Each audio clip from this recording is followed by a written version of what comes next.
Hello friends, trigonometric function में अब हम पढ़ेंगे हर एल जो है sine theta, cos theta, tan theta, इनके जो है रेंज और डोमेन के बारे में, और जो है इनके जो ग्राफ होते हैं वो किस तरह से होते हैं।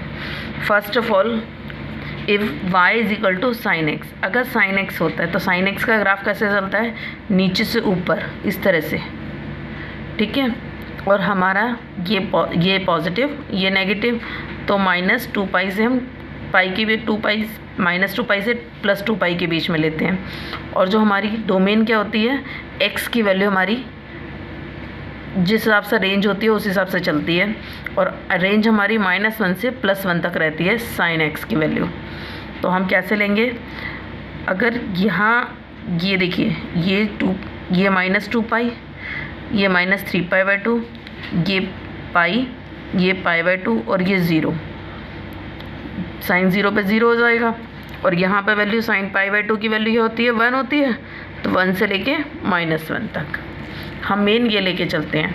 तो हमारी वैल्यू कहाँ जाके रिपीट होगी, π/2, फिर जो वैल्यू यहाँ होगी, मतलब जो वैल्यू हमारी यहाँ पे मिलेगी वही वैल्यू हमारी यहाँ पे होगी, सेम वैल्यू हमारी यहाँ चलती है ऐसे जो वैल्यू हमारी वो यहाँ होगी वही वैल्यू हमारी सेम यहाँ होगी। बस जो नीचे आते हैं उनकी वैल्यूज़ क्या होती है, साइन चेंज हो जाते हैं। मतलब यहाँ पे अगर π/2 पे +1 है तो यहाँ आएगा -1। क्लियर, ये हमारी वैल्यू सिर्फ और सिर्फ अपोजिट आने पे चेंज हो जाएगी और कुछ नहीं होगा। देन इसी तरीके से आता है y is equal to cos x, इसकी वैल्यू भी हमारी क्या होती है, रेंज पे डिपेंड करती है। इसकी वैल्यू हमारी -1 से +1 के बीच में रहती है। हमारा इसका ग्राफ आता है, वो साइन का ग्राफ नीचे से चल रहा था, ये हमारा ग्राफ ऊपर से चलता है। और इसकी वैल्यू 0 पे क्या हो जाती है, 1 हो जाती है। मीन्स देखो 0 पे 1 बढ़ा हुआ है, वहाँ 0 पे 0 थी हमारी वैल्यू, ग्राफ हमारा 0 पे था, यहाँ हमारी 0 पे वैल्यू बढ़ी हुई है, यानी कि 0 पे 1 है वैल्यू।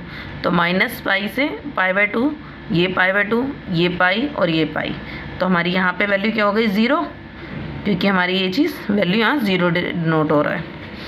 तो हमारे ये रेंज इसकी क्या होगी, -1 से 1 तक। देन आता है y is equal to 10x। अब हमारा इसका ग्राफ कैसे चलता है, मतलब इसका ग्राफ हमारा साइन और कॉस दोनों को लेके चलता है। पहले साइन फिर कॉस, फिर साइन फिर कॉस, फिर साइन फिर कॉस। हमारा 10 होता है साइन अपॉन कॉस, तो उसी तरह से हमारा इसका चलता है।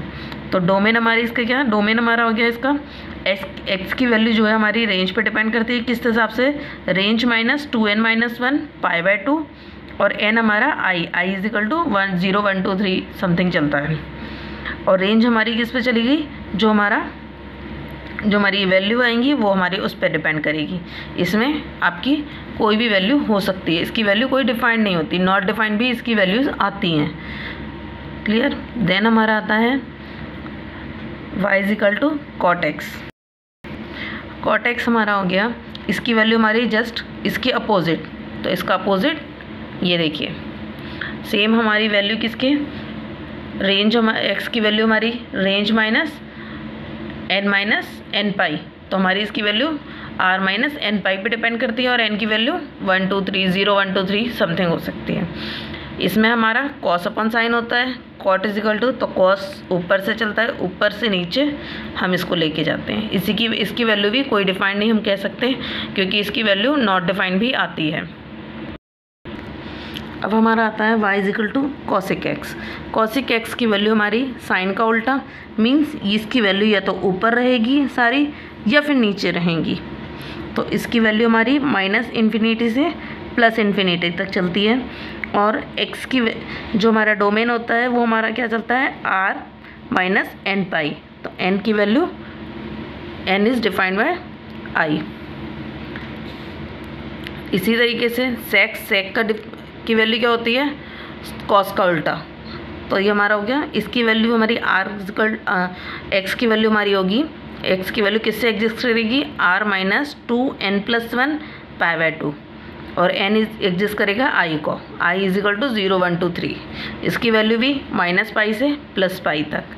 और ये हो जाएगा हमारा, देखिए कॉस हमारा पहले क्या था, ऊपर से चलता था, तो हमारा पहले देखिए ऊपर से ऊपर रहेगा, नीचे का नीचे, और इसकी वैल्यू हमारी वही सेम जैसे हमारी कॉस की वैल्यू थी उसी तरीके से हमारा इसका ग्राफ। ठीक है। देन आता है range of the trigonometric expression E is equal to a sine theta plus b sine theta. तो ए की वैल्यू क्या हो गई साइन थीटा, हमने क्या लिखा root of a square plus B square, a upon A square plus B square sine theta, a sine theta plus b sine theta. हमने दोनों तो इसका मल्टीप्लाई किया, इसका डिवाइड किया और इसमें इसको अलग अलग कर दिया। अब हम मान लेते हैं B upon root A square plus B square is equal to sine alpha और A upon A square plus B square is equal to cos alpha. अगर हम इसको मानते हैं तो ये फॉर्मूला क्या हो गया, रूट ए स्क्वायर प्लस बी स्क्वायर, ये हो गया कॉस अल्फ़ा साइन थीटा और साइन अल्फ़ा कॉस थीटा। तो ये हमारा फॉर्मूला हो गया sine alpha plus theta plus alpha का। तो ये हमारा क्या हो जाएगा, अब हमारा ये देखिए ये हमारा किसके बराबर हो गया टेन अल्फ़ा। टेन अल्फ़ा हमारा बी अपॉन ए के बराबर है, ये हमारा दिया हुआ है। अगर वो दिया हुआ है tan is equal to tan alpha is equal to B upon A, तो इसकी वैल्यू क्या हो गई हमारी, जो हमारी ई की वैल्यू किस चीज़ में एग्जिस्ट करेगी, minus root a by a square plus B square से लेके प्लस रूट ए स्क्वायर प्लस बी स्क्वायर। हम जो रेंज निकालते हैं वो हम इसी तरीके से निकालते हैं।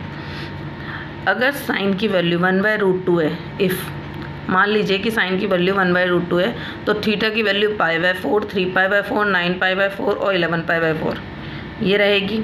अगर साइन एक्स की वैल्यू 1/2 है तो π/6, 5π/6।